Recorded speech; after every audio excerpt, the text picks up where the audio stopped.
திரும்ப தொடர்ந்து சளி காய்ச்சல் வர்றதும், நம்ம இனிமே நமக்கு அது அட்டாக் ஆகாம இருக்கிறது, வீட்டுக்கு மத்தவங்களுக்கு ஒருத்தங்களுக்கு ஒருத்தங்களுக்கு ஸ்ப்ரெட் ஆகாம இருக்கிறதுக்கு இதான் வழிமுறை.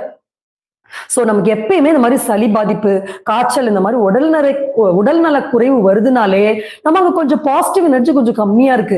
ஏதோ கொஞ்சம் நெகட்டிவ் எனர்ஜியோட வைப்ரேஷன்ஸ் இருக்குன்னு அர்த்தம். சோ இல்ல நம்ம எமோஷனலி இம்பேலன்ஸா இருக்கோம்.